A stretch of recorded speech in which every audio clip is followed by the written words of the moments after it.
let's do it. Thanks, Allison.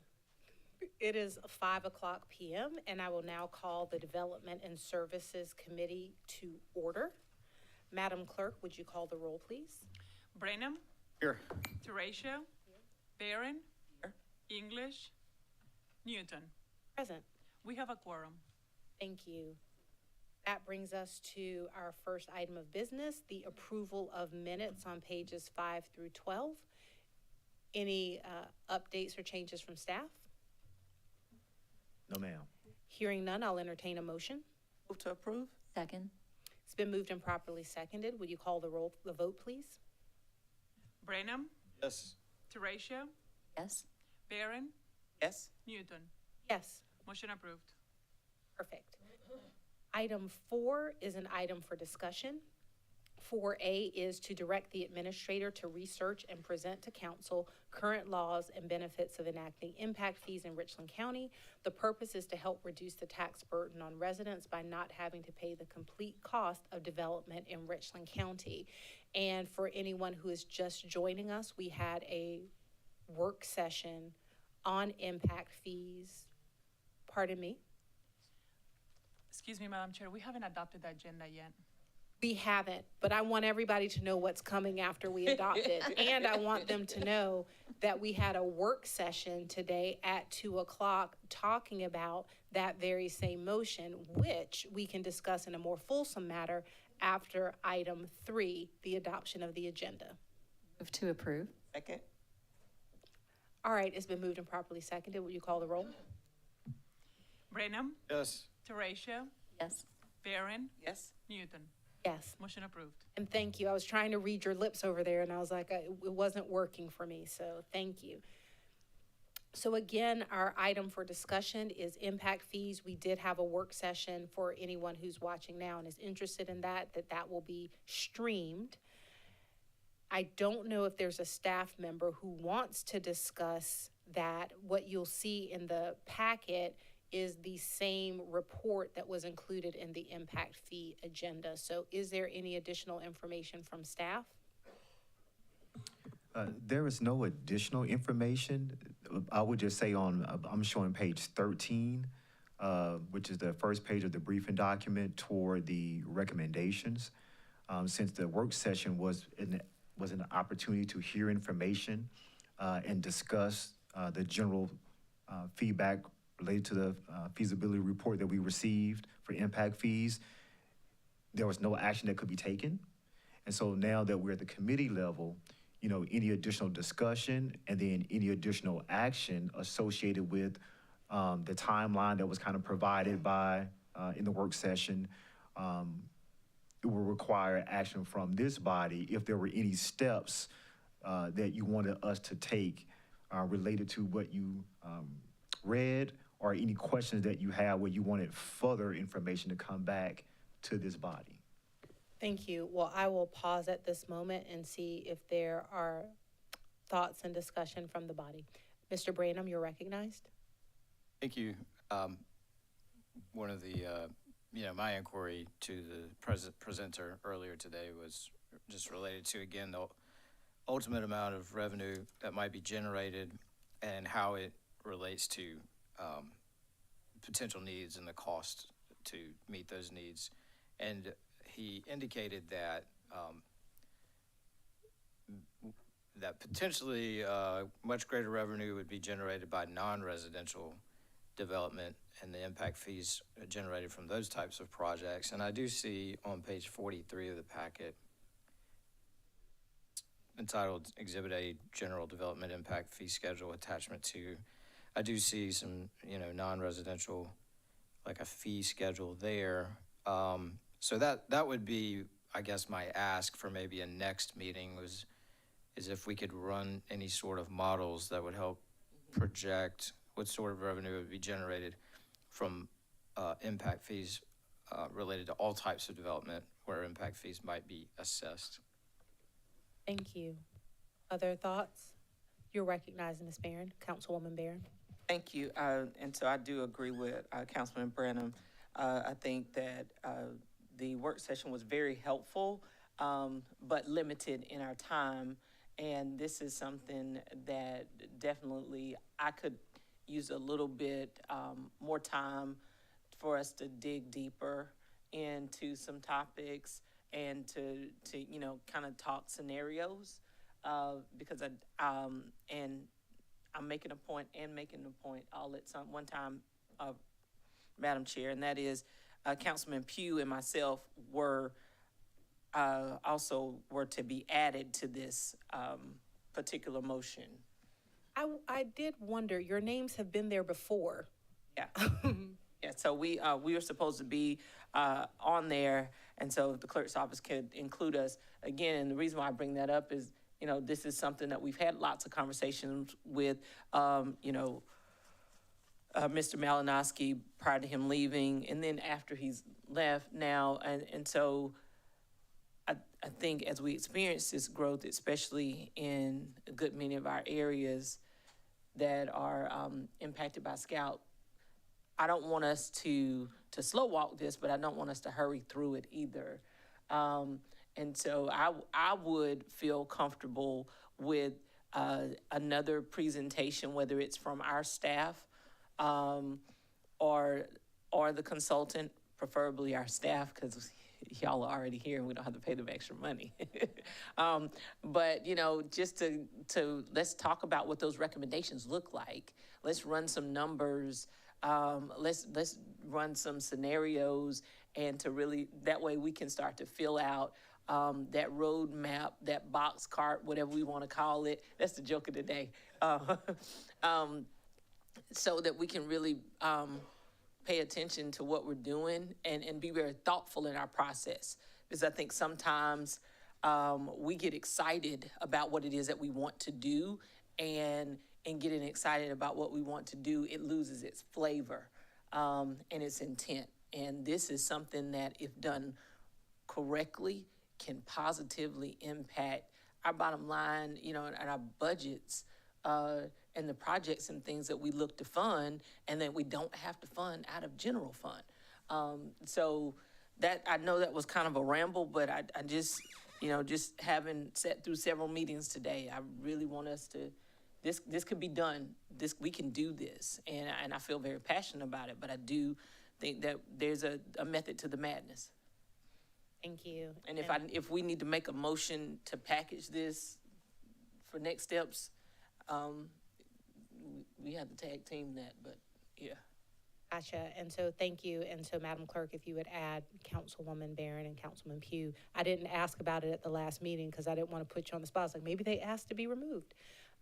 So what I feel like I hear you saying, Councilwoman Barron, well, Councilman Branham had some questions where he had additional information, and you would like to see us continue to discuss this further in committee, and that's how I feel too. So one request that I would have of staff is actually really simple, which is to share the presentation that was given today. So we have the report, but the presentation was a really helpful summary that, was it? At the very back. Okay, I didn't look far enough then. Is your timeline there? I literally just looked for it. Shaquise Newton needs more glasses. I don't know about the timeline.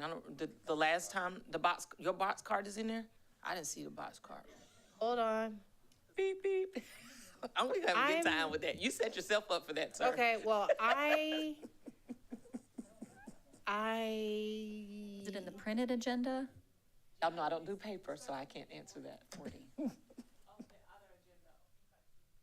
Oh, okay. Well, I'm looking at this one because I was under the impression that they were the same. And so, okay, I will go back and look there. But I was like, I'm looking right now and I don't see it. So great. So one thing that I would be curious about, and I don't know if we're far enough down the road, is I would love to see a hypothetical in Richland County. Like he said, okay, these are the categories and these are the ones that we think are applicable to Richland County. I guess I would like a straw man, for lack of a better word, to kind of react to. And because I'm still digesting it, it's hard. It's hard for me to say what I need to see next.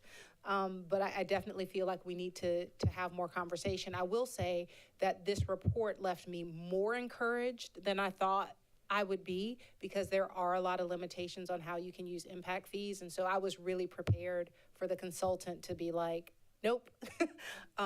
So we do have these options. And so I guess, Mr. Brown, if we could kind of brainstorm together with staff for a second. Well, I'm not ready to send this out of committee, right? There's not a specific recommendation. I also don't want to spin our wheels so that we're not moving forward. So I guess I would like to hear from staff, any thoughts on what you see as the smallest next step to continue the conversation and have that discussion here in committee?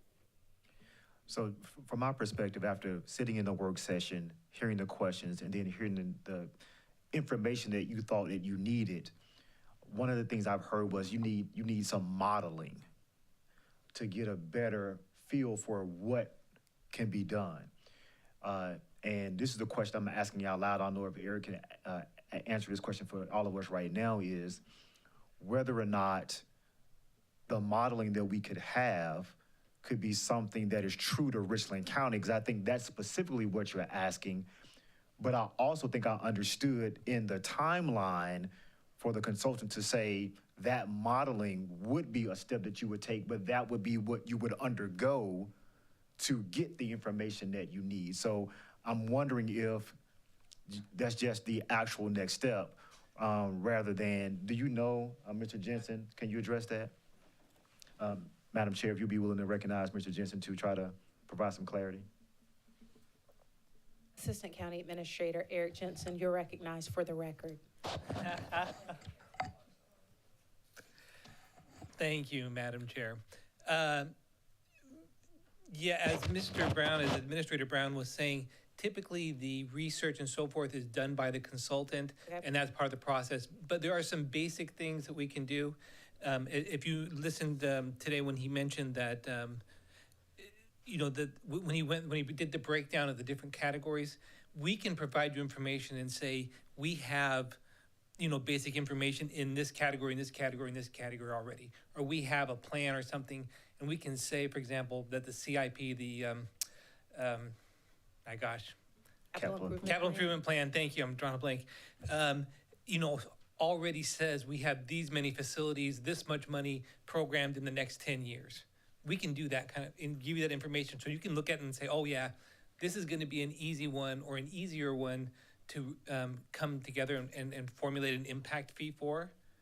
And then there's others where we may not have the information, or it may not be ready available, or it may take a lot of work to put together, and we say, no, that's gonna take a couple years before we're ready to go forward with this kind of an impact. We can give you some very simple information like that, but really, that's why the consultant makes the big bucks, is because they're able to parse that information that we as staff can kind of guess at, but they really know what we can and can't do.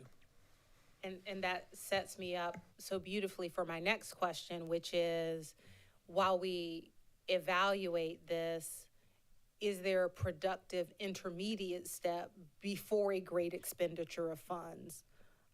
And whenever we're ready, if council is ready, to pursue some of these modelings further, is that the kind of thing that requires an RFP? Is that the kind of thing that's budgeted? Like, what are the mechanics of making that happen? Thank you, Madam Chair. Yes. Short answer is, again, that's what the RFP, RFQ process would do, hiring the consultant to put that together. The things that I would feel comfortable doing is simply gathering information from the CIP and saying, we know in the next 5 to 10 years, we're going to expend this much in magistrates' offices, this much in the EOC, this much in this. And those are the kinds of things. And then we can also obviously, give you some estimates on how many building permits and how much square footage of industrial development and so forth that's coming in. And then that can kind of say, it might be worth our time to pursue those categories quickly, but regardless, it's the consultant who will give you the firm information you want. Thank you, Councilwoman Barron, you're recognized. And actually, first, I'm sorry, let me recognize Councilwoman English. Hello. All right, Councilwoman Barron. Okay, so I've got two things, and let me start with the easy one. So you made mention of the consultant. We may have to you know, bid something out for a consultant to do something. So the individuals who presented today, they would not be that consultant that would do that, or have we completed our contractual obligations with them? Madam Chair, thank you. Yes, we have completed our contractual obligations with them, other than some follow-up stuff that they would do. So we would put out another RFP, or if our procurement process would allow it, we would then extend it. But I'm thinking, you know, it's an order of magnitude what they would do next. This was a very small I'm investment. gonna interrupt for a second. Yes, I ma'am. think, our attorney wants to weigh in here. Yeah, I think it just depends on what we ask them to do. It may be possible just to revise the scope so that we don't have to go through the full RFP process. So I think we just need to figure out what we want them to do and what the scope is, and we may be able to revise the scope with who we already have procured. So to that point, I think that I'm indeed in favor of, you know, taking a look at if it's, you know, the will of the body to continue with this particular entity, you know, let's do that so that we can keep the ball moving a lot quicker. But I also would like, I'm just of the opinion that sometimes just because we've done business with them in the past does not mean that they're the best for the job. So Yep, and I'm gonna stop you there, just from a contractual perspective, because now we're talking about just and opinions so about. I understand. I understand. So I'm fine with that either way. But I was watching our attorney twitch. No, I wasn't gonna go too far. I wasn't gonna go too Okay. far, but I would just say that, you know, let's just entertain what the most feasible option is for us, one way or the other. And to my next question would be, when staff provides us with the recommendations, Mr. Jensen, I know you mentioned earlier, you know, some things we can say, okay, we can do this, we can, you know, put forth a impact fee easily. We can do this very easily for this category.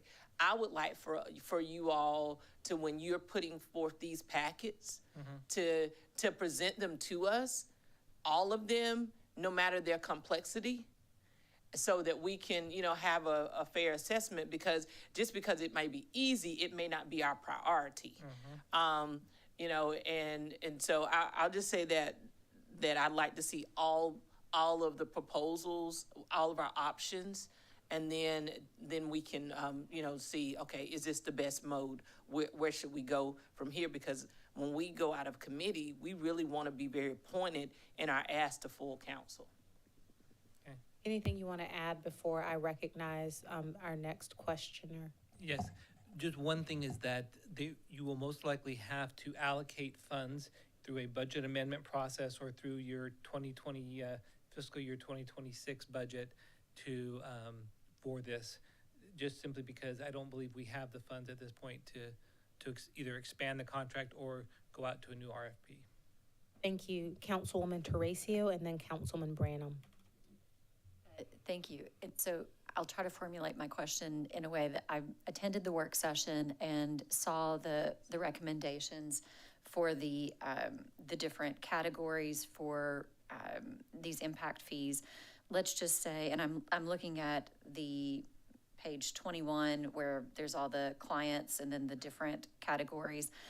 And it looks like there are some more common than others, and everyone has a smattering, but no one has all of them.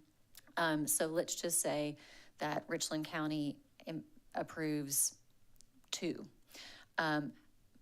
The answer might be 3 readings and a public hearing, but, you know, adding or taking away a category, could you just speak to that at, let's just say, things are going really well and we're using these impact fees really well, and we could see how it would be beneficial to have an impact fee in another category. Can you speak to that? Yes, my understanding is in South Carolina, it's by ordinance, and so you'd be amending an ordinance effectively. And I'll look to the attorney to confirm that, but that's my understanding. Madam Chair. Recognize Attorney Wright. Yes, it would have to be by ordinance. which would be the 3 readings and a public hearing. But if I understood the consultant earlier, if you wanted to reduce what you did, the council could change it, but if you wanted to expand it, you'd have to have another study. Okay, thank you. That got to the heart of my question, which is how difficult is it to expand if we decided to? Before I recognize you, Councilman Branham, I want to just ask a clarifying question.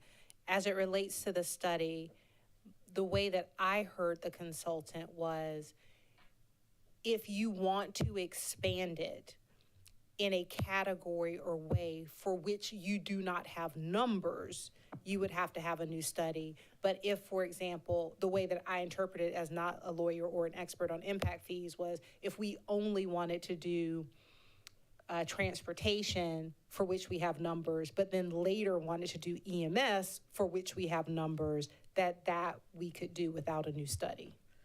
And I think it depends on the time period of when the study was done and when you want to change it.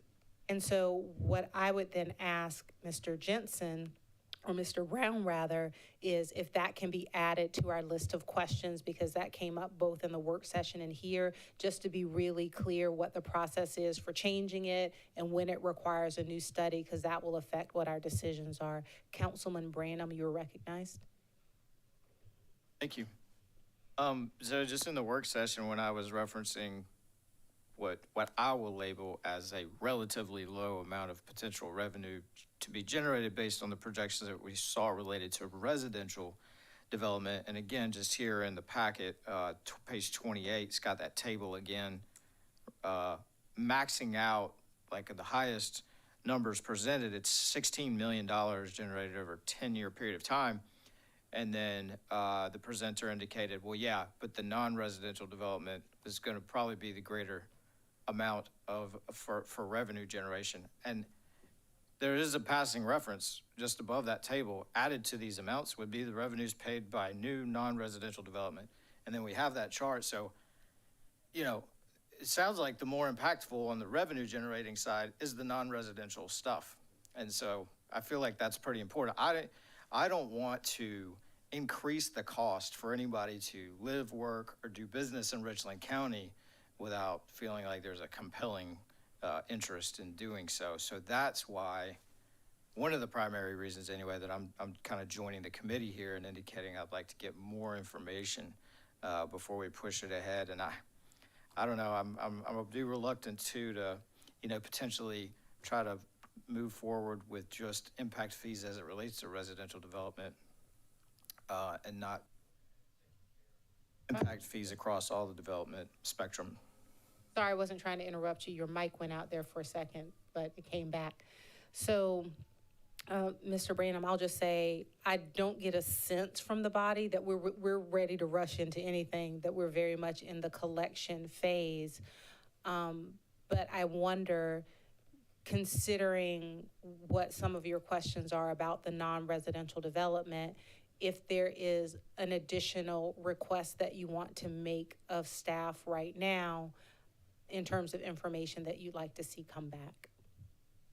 Certainly, I'm interested in knowing what could be presented without, an additional expenditure that's going to require a budget amendment. So I don't know if there's enough information from, say, the past year or two from the economic development team that they would be able to apply that to the schedule that's in our packet to model out some of that non-residential revenue generation.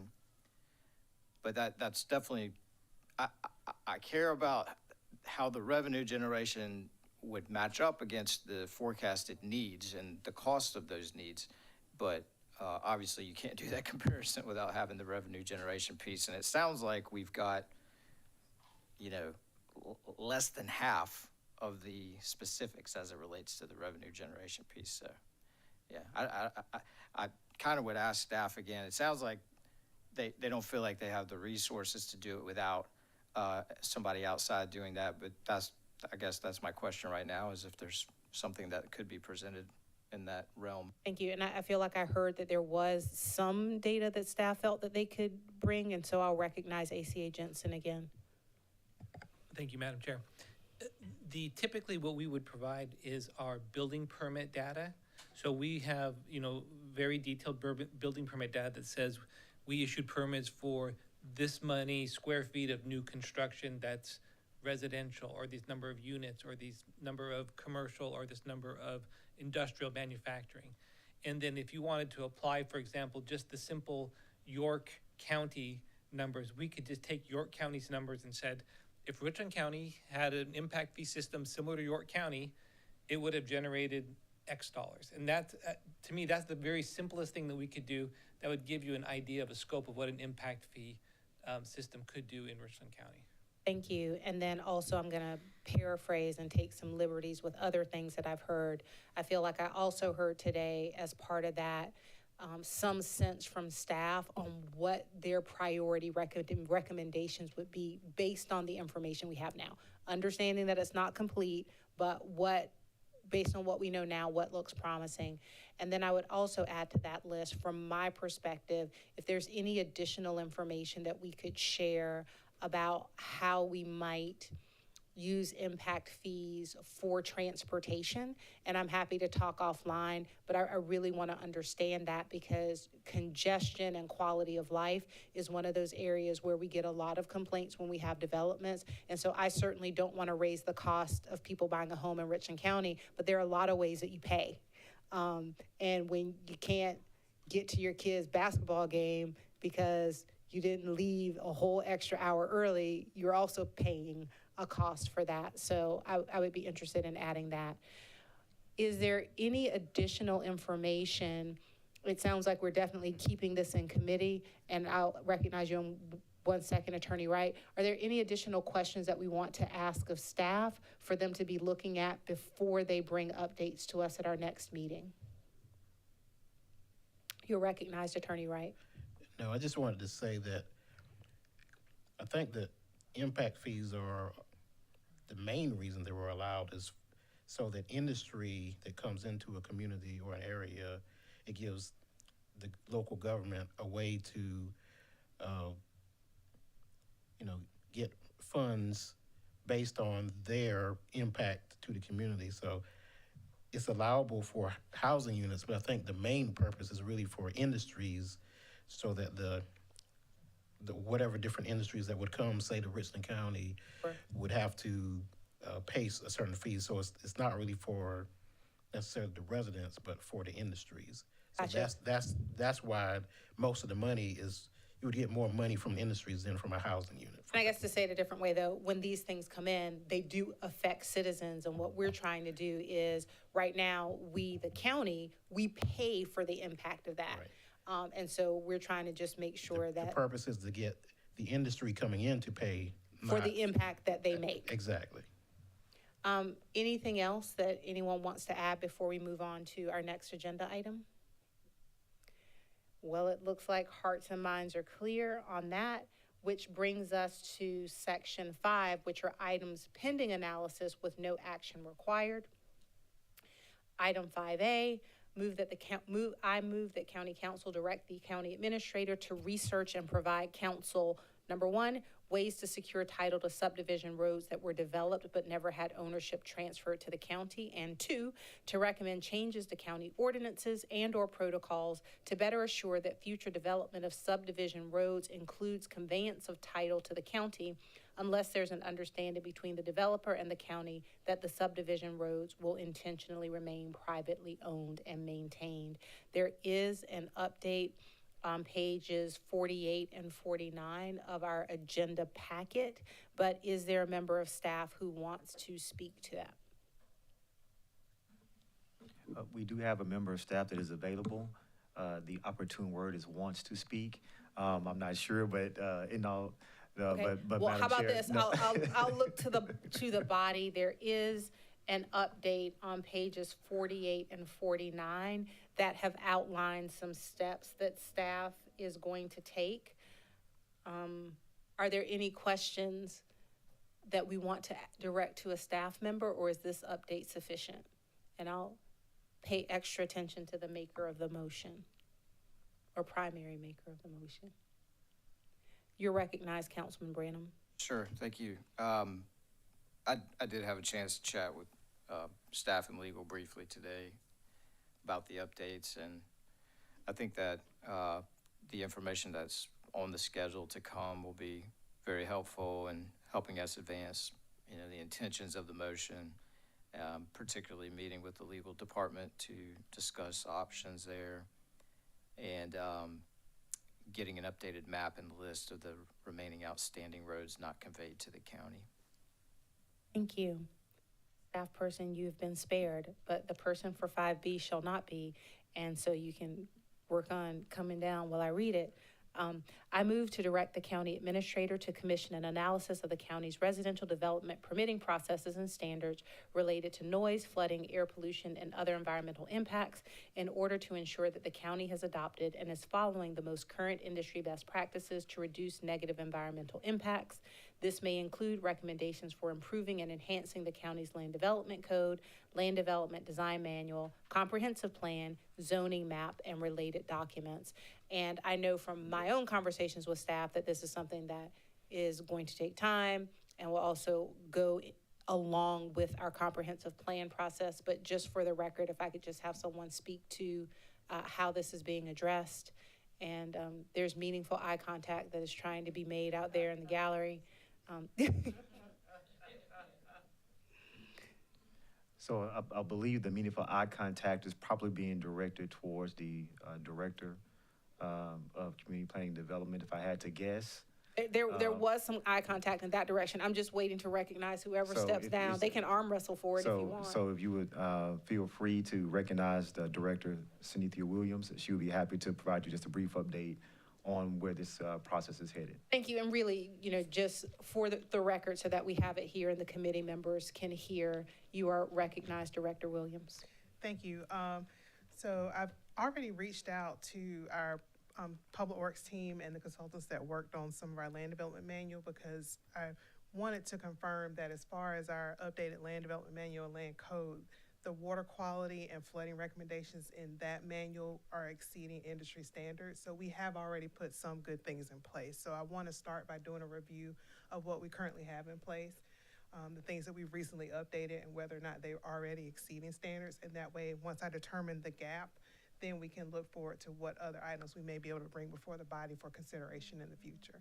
So that's briefly what I've been able to do so far. Thank you, and I'll say as the primary maker of the motion, one of my challenges is, we have this development that's coming, and then we're on the front lines talking to communities who may or may not want it, and we're saying, oh, but fear not, because we have this process. And so I just want to make sure that as times change, as standards change, et cetera, in some cases now we have like a resiliency component of the comprehensive plan that we didn't have before.